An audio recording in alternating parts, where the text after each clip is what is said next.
Bonjour Georges Pop, Bonjour, journaliste à la radio-télévision suisse. On est ravis de vous accueillir sur TV5 Monde. Vous êtes un cher confrère, comme on dit, partenaire de TV5 Monde, la chaîne de la francophonie évidemment. Mais qu'est-ce qui vous prend d'écrire un livre qui s'appelle « Les Français ne sont pas suisses » ? Oui, on le savait. Parce que c'est vrai, et qu'il faut parfois le souligner, parce qu'il y a des vérités qui se perdent, voyez-vous, et les Français pensent que nous sommes, parfois, je ne parle pas de tous les Français naturellement, mais les Français pensent que nous sommes une sorte de petite tribu de farfadets francophones, et on se fait régulièrement d'ailleurs asticoter par vos élites politiques, hein.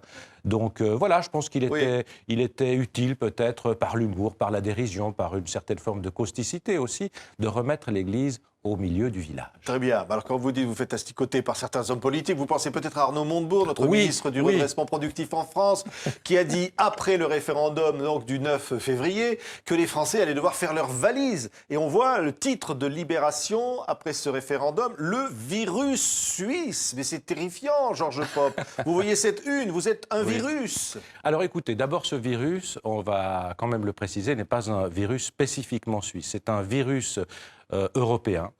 Et ce virus de la constipation, car il s'agit bien de la montée des parties de la constipation, je les appelle ainsi, qui, ma foi, touche toute l'Europe.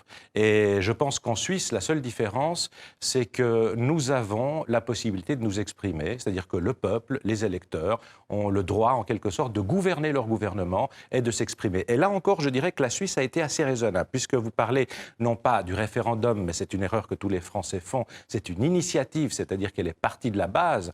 Et donc cette initiative est passée avec une infime majorité. Georges Pop. Alors quand vous voyez cette une de Libé, donc le virus, on a l'impression que c'est vous qui contaminez le reste de l'Europe. Non, je pense que la Suisse, comme les autres pays européens, nous sommes géographiquement et politiquement d'ailleurs bien plus qu'on ne le pense intégrés à l'Europe. Donc je pense que ce virus, nous le partageons. Donc ça veut dire, alors vous dites ça veut dire que ça ne va pas passer alors ce texte, mais vous êtes obligé de le mettre en place en Suisse. Oui. Mais je compte en tout cas personnellement, hein, là je parle en tant que personne, et non pas en tant qu'ambassadeur d'une quelconque confédération helvétique.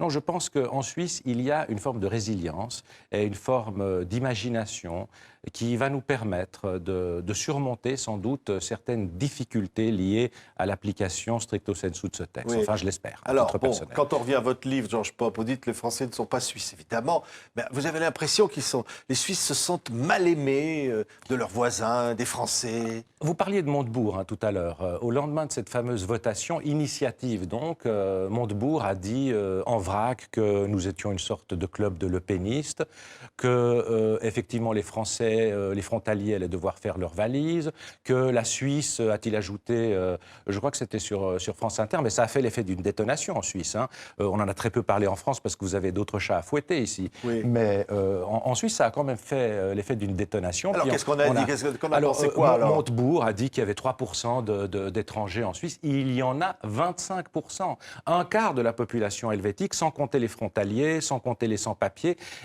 c'est une population étrangère. Donc je pense qu'une certaine partie de l'opinion publique, et paradoxalement, ce sont surtout les citoyens helvétiques qui sont le moins confrontés aux étrangers, qui ont voté oui à cette initiative par peur. Parce que les chiffres font peur. Un petit pays de 8 millions d'habitants dont le quart de la population est le fait de l'immigration, qui reçoit chaque année quelque chose comme 80 000 étrangers, sans compter l'augmentation permanente peut-être des frontaliers, notamment français, hein, 150 à 170 000, je dis 170 000 parce que je reste suisse bien que je sois à Paris, 170 000 pour les Français. Donc vous voyez, ces chiffres ont fait peur, à une certaine partie de l'opinion publique. Enfin, cette votation, comme vous dites, ça n'arrange pas les affaires de l'image de la Suisse, visiblement. Alors ça donne la matière de ce livre. Bien sûr. Alors oui, Montebourg d'ailleurs, je peux l'inviter d'ailleurs, à titre personnel. Après tout, François Ier a bien été invité par un charbonnier dans la forêt de Fontainebleau. Il n'y a pas de raison que Montebourg ne vienne pas,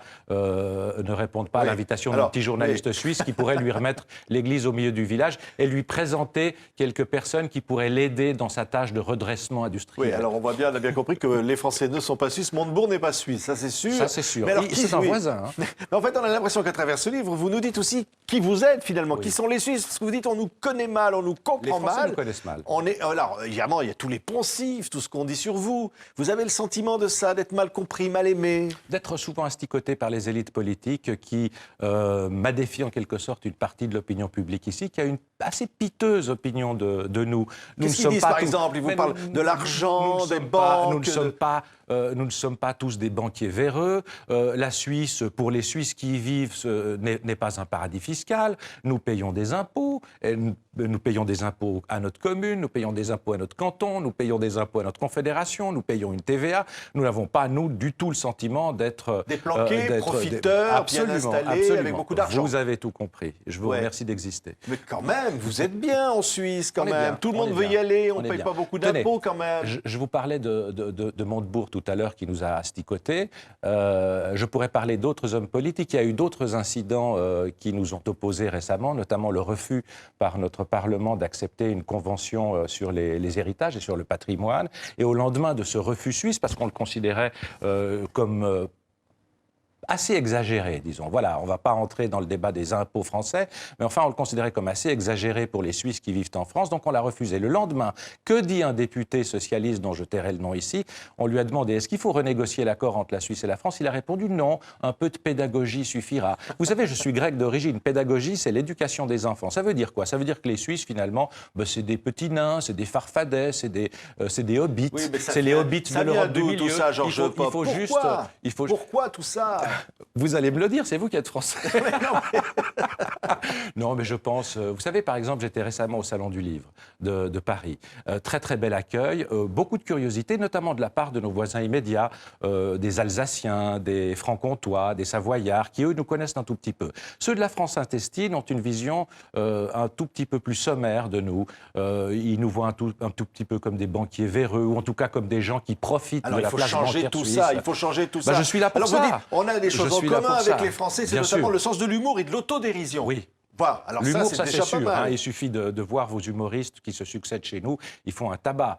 Et c'est vrai qu'ils ont le sens de l'autodérision parce que le français aussi est un râleur, c'est vrai.